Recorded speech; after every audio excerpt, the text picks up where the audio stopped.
Hello, welcome to the second video introducing this training series. Today I'm going to talk about myself as a teacher, so you have a little bit of an understanding of who's teaching you. And in that context, have a conversation about the larger place that this field, psychedelic therapy, finds itself in right now, and where you as trainees may orient yourself, and way I may orient myself as teaching, and so that we have a sense of like different perspectives and where I stand on that and where that may match or not with where you stand. So that's my intention of talking to you frankly and sort of transparently about what is sometimes the elephant in the room in the world of psychedelic-assisted psychotherapy. So in order to do that, I'm going to talk about three hypothetical conceptual groups of people. The first group of people that I'm going to talk about is a broad collection of professionals that fall under what I'm going to put over here as modern Western medicine. So this includes, doctors and other medical professionals, as well as psychotherapists that are trained in sort of Western medically sanctioned, evidence-based psychotherapy modalities.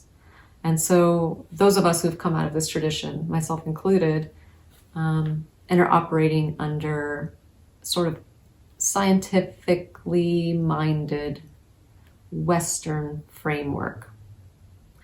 Over here, in opposition, so to speak, I'm going to put a very diverse group of people, and I'm going to roughly call this group Shamanic Healing or Shamanic Healers.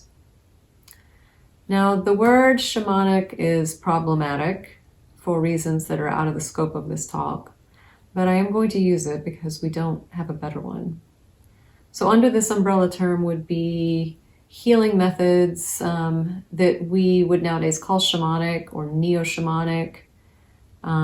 Sometimes providers in these traditions and lineages may language what they do under terms like energy healing or various forms of intuitive healing. Historically, like in the ancient world, for example, we would often see these types of healing referred to as faith healing. But regardless, these are methods of healing that operate from a framework outside of the Western medical one. Now, I recognize that what I have done here is lumped together a group of people that in reality are incredibly diverse, that may not identify with each other, may not identify with being lumped under the term shamanic, may even contradict each other's beliefs. So this is a very diverse collection. And so for purposes of this discussion, we are going to oversimplify things, and we're going to talk about this group of people under Western medicine and this group of people under shamanic healing, sort of non-Western framework, because we have to call it something. And there's a third group of people that we're also going to talk about. And then my invitation to those of you who are watching is to sort of place yourself in one of those three groups. And then we'll talk a little bit about what that would mean for how I teach and how that may resonate or not with you. So over here, Western medicine. Western medicine today operates under the ethos of science, the scientific method, evidence-based practice, meaning practicing methods or using medicines or treatments that have been validated by controlled trial studies and have the scientific support. Science does not take the position that these things over here are not real, but it does take the position that those things cannot be measured or studied and are not provable and are therefore outside the scope of Western medicine. Now, individual people in the Western medical world may have all kinds of individual views about these healing methods over here, but science as a whole doesn't take a position other than to say that we can't scientifically validate these things. Over here, for purposes of this discussion, I'm going to talk about this healing world and some things that we can say about it if we are calling it one category. And I have a lot of experience in both of these worlds. So what I'm going to speak to is my experience, my lived experience and knowledge of both of these worlds from my point of view, recognizing that I'm speaking only for me. So if anything I say here doesn't resonate with you or doesn't match your truth, please feel free to discard it. So globally over here, the shamanic healing modalities, there's a couple of points I'd like to make. One is there's usually a cosmology attached, so an understanding of the more than human world. There is often an understanding or prominence of the intuitive abilities of the healer or of their access to that non-ordinary world. And thirdly, there's what I'll call their methods. Now, this is obviously a broad group of interventions, but there's shamanic healing methods that I'm going to talk about that I think a lot of people that are in this group over here have in common. Now, under methods, what I want to highlight is that there is a long-standing worldwide group of lineages and wisdom traditions from multiple cultures that one can put in this category. And almost all of them have an appreciation for altered states in healing.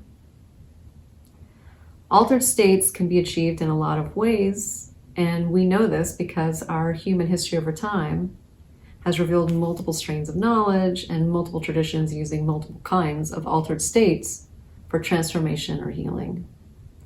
In the ancient world, this may have been called ecstatic states or mystical states, or we may think of them today as trance states.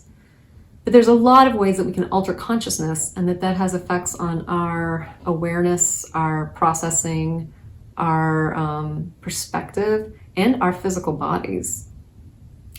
So ways of inducing altered consciousness are many.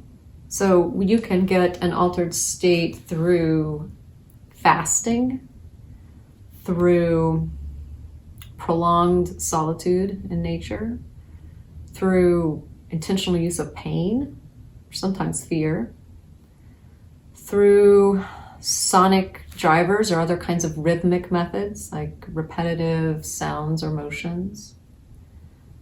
You can achieve altered states through breath work. All of these things are found in multiple cultures around the world going back for a very long time.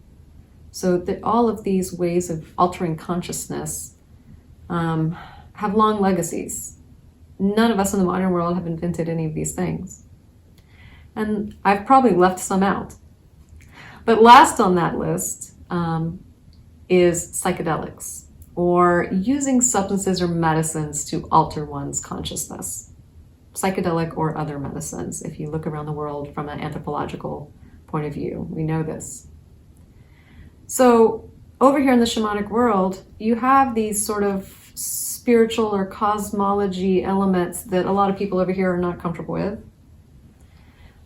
You have a lot of times an emphasis on the individual access to that of the provider, or the intuitive abilities of the provider, which also I think Western medicine is less comfortable with. And then you have the methods that they use in healing, often involving altered states. And for purposes of our discussion here, we're obviously especially interested in altered states induced through psychedelic medicines. So we're at this interesting place with teaching psychedelic-assisted psychotherapy, where we are teaching it, and I am teaching it under the Western medical umbrella, from a Western standpoint, as a modern Western medical practitioner. I can do this because at this point, psychedelic psychotherapy is an evidence-based practice.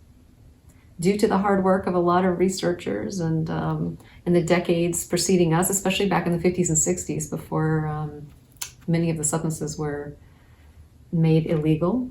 And then more recently, through a lot of the research that's been in the press and in the media. So at this point, we actually have data that psychedelics are both effective and safe, and so they now are evidence-based. And so I can, in good conscience, call this an evidence-based practice under a Western sort of scientifically sanctioned stamp of approval. At the same time, when you are in the room with a client, that client is in an altered state, therefore not in the same reality as you. and you have just stepped sort of off the cliff of what any of us were taught in school. At least I can certainly say, having gone through medical school and residency, that I was never really taught how to navigate altered states or altered states of my clients, other than to sort of medicate them away if they were pathological. So how to actually use those states in a healing way is completely out of the scope of what I was taught in my educational background. But this camp of people over here have huge knowledge in that, and often knowledge that probably goes back, we think, to the dawn of humanity in various ways, but was lost to Western medicine when Western medicine had to become, historically over time, scientific. So we're at this interesting crossroads of these two worlds, and that's why I think it's really important to talk about this, because I'd like to talk to you a little bit about where I stand on that, and then bring in some other elements as well. So the third camp of people that I think is relevant to this discussion is the psychedelic underground in this country and in other countries as well. So these are communities, lineages, and teachers who've been actually practicing psychedelic healing and psychedelic therapies or psychotherapies on the underground for decades. So the accumulative, can't say that word, wisdom and knowledge that's in that group of people, especially with regard to actual experience in doing this work, in a sort of day-to-day lived way, and like the vast majority of clients that they've worked with, or compared to this world over here. So the people that teach psychedelic work in the underground know more than I do. They have more experience than I do. And I've been both grateful and privileged to be able to learn from and be part of those communities. And a lot of that knowledge is not, something that we're ever going to hear because of the illegality of the world in which it operates. So we have these three groups of people, and I'm going to put the Psychedelic Underground as the third group here. And the reason I'm saying all this is that I've learned from experience that most of you coming in for this training are from one of these three camps. Some of you may find yourself in two of these camps, but rarely in all three. And so I'd like to talk a little bit about my stance with regard to those three different groups of people and what I might be able to offer or not offer, depending on what your background is. So over here in the sort of Western medical world, a lot of the paradigms that the research studies were designed around, and the sort of the way that we think about evidence-based psychedelic-assisted psychotherapy protocols now, were seated in knowledge and wisdom that came from either the shamanic world, especially the indigenous shamanic world, or the psychedelic underground. And so there has been crosstalk between this community and this community over time, and also between this community and this community over time. But there is especially a lot of cross-pollination or crosstalk between the shamanic community and the psychedelic underground. Those two groups of people have often practiced sort of mixed together, practiced more alongside each other, or may actually be sometimes the same people, more often than you'll see that over here. So why am I saying this? One is that people who identify in this group and people who identify in this group often present with very different worldviews and frameworks around what it is that we're doing here, and may even, as individuals, position themselves in opposition to the other camp. And I would like to say about myself that I have spent 20 years or so in training and learning in Western medicine, medical school and residency and practice. And I've spent the equivalent of that amount of time that same 20 years in very deep research, study of, and training in and practice of modalities over in this world. So my position is that these two branches of knowledge or ways of approaching psychedelic psychotherapy are not as incongruent as people in both camps sometimes assume. So if you are someone coming from the Western medical tradition and interested in a career in psychedelic-assisted psychotherapy or interested in doing this training, I would actually really encourage you to do so. And I think that we actually need more science-minded and evidence-based practitioners in this field. I think I value science. I value evidence-based practice in my own work. And I think that increasing scientifically measured parameters around efficacy and safety can only benefit this work in this field. So I think that you will feel comfortable in this training because this training is taught from a Western medical viewpoint. One piece of advice that I would give those of you who are coming from that background is to keep an open mind, though, about the possibility that there are things about the human condition and healing. There are things about human healing that you may yet have to learn. Not because your medical background is wrong, but because there are things that traditional medical education can't teach you.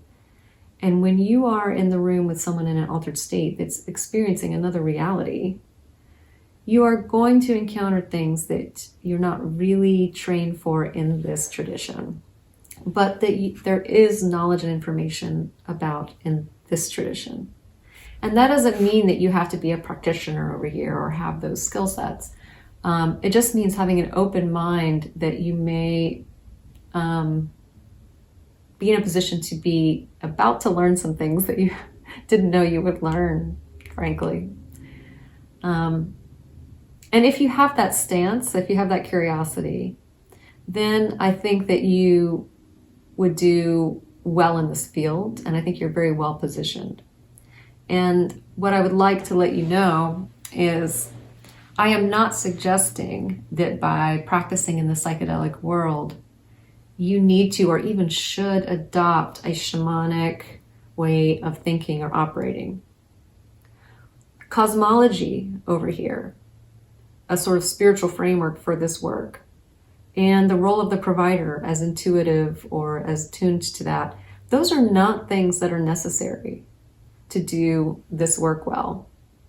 But I do think that you'll find that some understanding of shamanic methods, healing modalities, especially those with working with altered states, are very valuable in this world. And those are things that I think you can gain an increased appreciation of, even under the umbrella of science and without stepping out of an evidence-based way of understanding treatment. And that has been my journey. And so one of the things that I often recommend to people that are in this position is to look into two different branches of scientific study and research that are available and that are evidence-based, and yet will act as a sort of conceptual bridge to understanding what some of these shamanic providers over here are doing.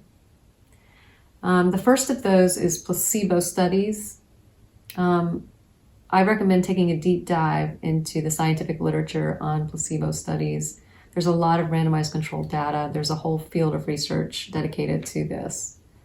We are used to thinking of the placebo effect as, a non-effect.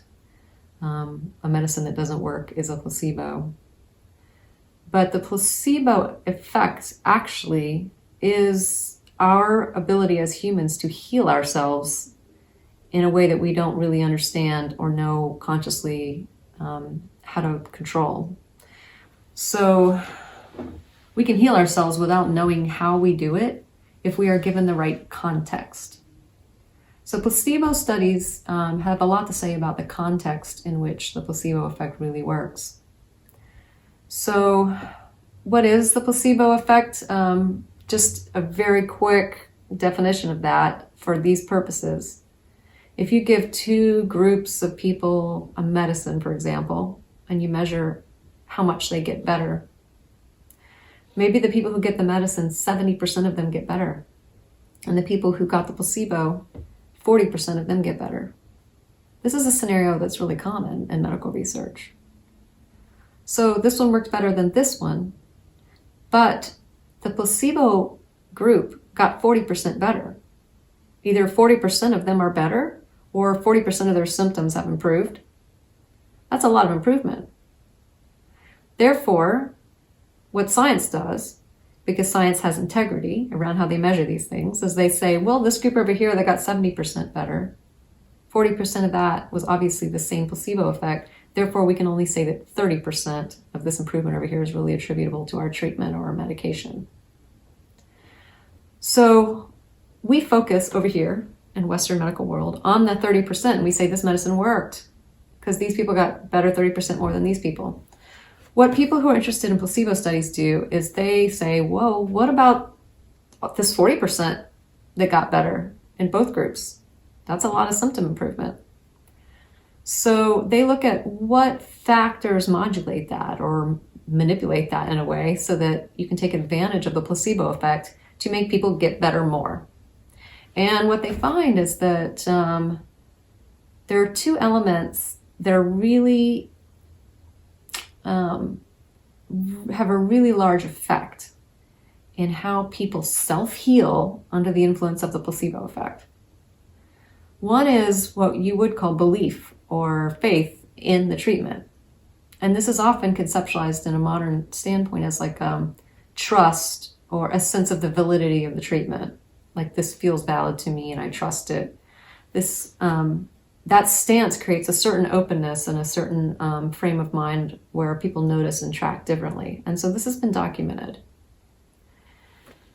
Another thing that is really impactful in how the placebo effect affects people, and I'm still talking science here, is elements of the setting or the context. It could be something like what the provider is wearing or the color the walls are painted in the waiting room. All these things have been parsed out. So there's a lot known about how the context, the setting that you're in, and the belief or the stance that you have about the provider or the treatment, even if that is unconscious to you, affects how much the placebo effect shows up or how much you essentially self-heal. So,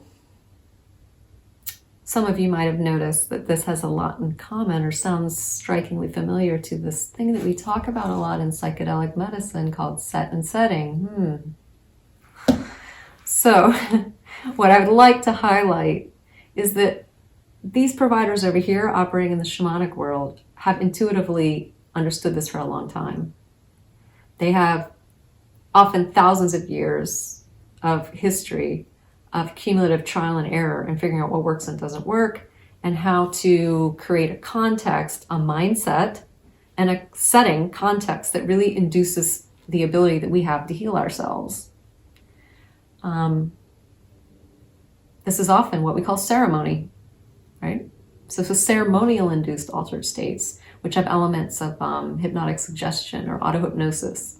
And so this brings me to the second category of medically or Western medically sanctioned research that I recommend that people do a deep dive into. And that is the study of clinical hypnosis, its history, and also its modern use in clinical settings. I was really fortunate early in my career, back in residency, to work with mentors that used hypnosis and various degrees of trance states, and to get some training in that early on. I had one mentor who worked in surgical settings and would use hypnosis for pain control with people in surgery. So I really early on got to witness and learn the profound effects on the mind, the awareness and the body of hypnotic altered states. And so this is something that's been documented and studied a lot in controlled trials, and has a lot of evidence base that can be researched. And I would suggest to you that this is also functionally a component of shamanic healing methods that these wisdom traditions have always understood and used. So if this over here feels too unscientific or feels a little hard to approach, I would suggest you do your own research into the data on placebo studies and on clinical hypnosis, and draw your own conclusions or see what you think about it after you spent enough time with it. Those are both areas of research that have influenced me over time and have helped me sort of bridge these worlds, because when I have been in shamanic settings or contexts or trained with those healers, I've often understood when they're working with altered states that I can see and understand what's happening from a frame of reference of having seen hypnotic altered states or understood what the placebo effect in Western medicine. So that would be my recommendation if you are coming in as a sort of Western person. And then, like I said earlier, just being open to and comfortable being present with people who are having experiences that are outside of a framework that you understand, and to just learn more about that as you go. And I want to be clear that I don't think that you need to approach this from a spiritual cosmology or adopt that aspect of the shamanic world.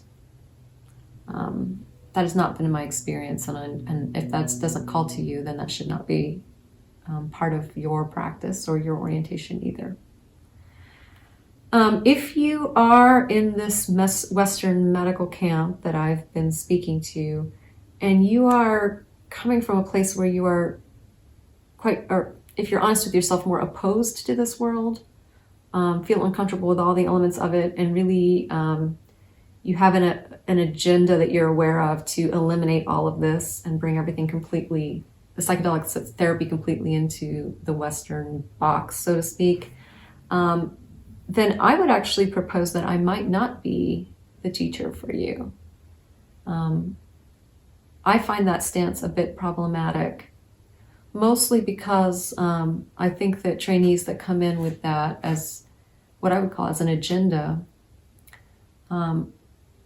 are at a significant risk of, when they are actually in a treatment context with a client in the room on an altered state, of invalidating that person's experience or of not being able to align with it in a way that holds it in a good way, because you have to sort of take a stance within yourself against it. So you may be better off with a different kind of teacher or someone who trains in a different way, and that is totally okay. There's a lot of different teachers out there, and the way I approach this and teach this is just one way, by no means the only one or even the best one. So that's people that identify as sort of coming from here.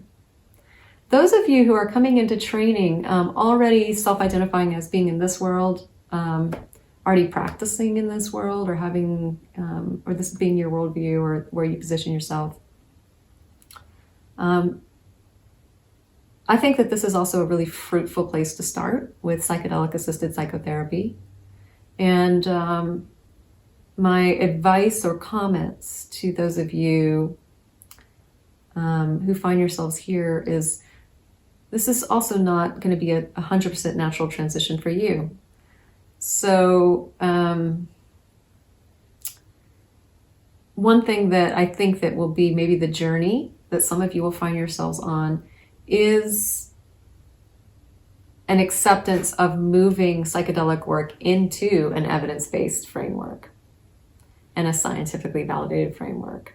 So because I am someone that comes out of a medical and scientific frame myself, it is important to me that the way that I teach this comes from an evidence-based template, and so that I can say that what I'm teaching is evidence-based. That matters to me. So I have spent 20 years studying shamanic healing in various ways. And I have a lot of experience, both academic and book learning, and also experiential and training based in that world. But I did not practice psychedelic-assisted psychotherapy in my clinic until it was an evidence-based practice that I could use published literature to guide my protocols and how I implemented it, and make sure that I was doing it in ways that had some data for efficacy and also for safety. And so I don't approach this work from the standpoint of anything that intuitively feels okay is okay, or the intuitive guidance of the provider sort of dictates the way that it goes. And I do know that that is very valid in this world, but that's not a piece that I bring in. And the way that I teach is the framework, and anything that we can defer to the evidence base for, we do. And yet, one thing that we cannot get from the evidence base, which is like the nuanced understanding of altered states and how to navigate them, I honor that wisdom coming from this world. So I think if you are coming from the shamanic world and wanting to get trained and practice this, and you are in a position to do so in your career, working with me would probably be partly taking those skill sets and intuitive abilities that you've been working with and bringing them into the structure of something that I would consider evidence-based practice. Lastly, I'll speak to those of you who are already underground psychedelic providers, because I know that some of you are.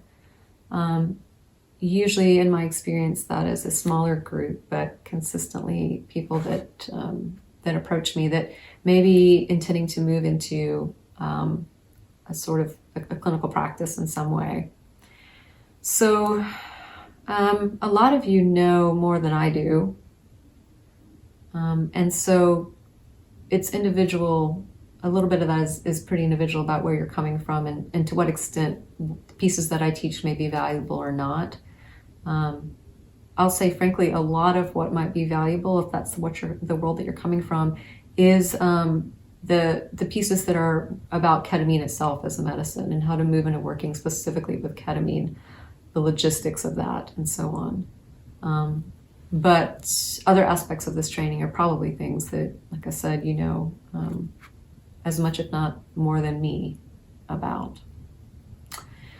So having said all of that, I want to reiterate that my personal experience is in all three of these worlds. And I feel really grateful for the fact that my life has given me those opportunities. And really grateful that it's allowed me to, be better at doing this work in the way that I do it. And I also recognize that some of that is unique to me. And so I hope that all of you will just check in with yourselves, take the parts of what I teach that's valuable, and then feel free to discard the parts that don't resonate with you. Because by no means, as I said before, do I think that the way that I do things is the right way. I also recognize that all these different strains of teaching and influences that I've had over time, many of them are seated in wisdom traditions that come from indigenous cultures, some of which are still living cultures today. And I, as a white woman, have no authority to speak for, and never will, for those cultures, though I recognize an indebtedness to them in some more ways than I'm probably even aware, in the teachers and the experiences that I've been privileged to be part of over time. I also understand, as a white person who's been privileged and educated and had the path paved for me in a lot of ways, that I'm speaking from a position of privilege. And I understand that many of you coming to this training identify as non-white. Many BIPOC therapists that are attending this training are probably going to see in the way I teach a lot of blind spots that naturally come from the fact that as a white woman, I can never fully understand the lived experience of being non-white in this country or in this world right now. And though it is my job to try to understand that better, I know that I never really fully can understand it. And because of that, there's going to be blind spots or ways that I teach that I won't know, and that I do hope will be pointed out to me. All of that said, my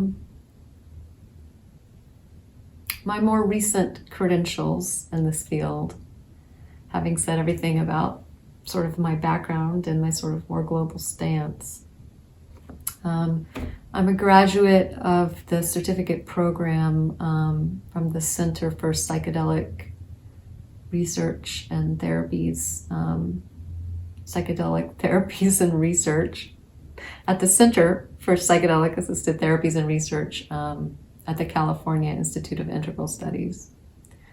I have completed the available trainings through the Multidisciplinary Association for Psychedelic Studies, or MAPS.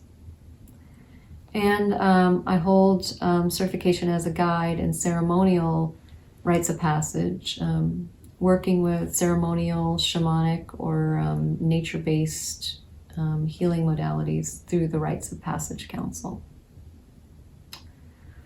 So that is a little bit about me. And I intend to teach this course from a Western medical standpoint, but I hope that I've helped you understand that I am very influenced by shamanic ways of teaching and operating.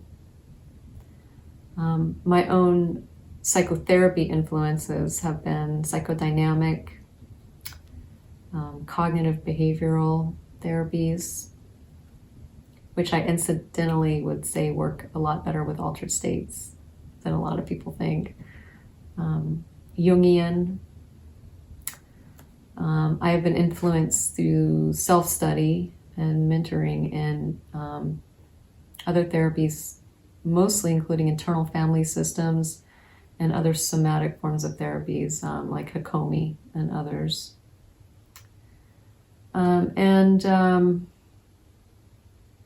I think that is a good summary of where I am as far as my background and credentials. And so I invite you to reflect on that, see if that feels like a fit for you.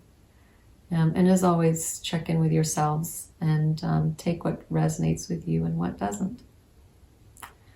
So all that being said, having completed the introductory part to the training in video 1 and now in this video, the next video, number 3, we'll start the didactics and talk about ketamine.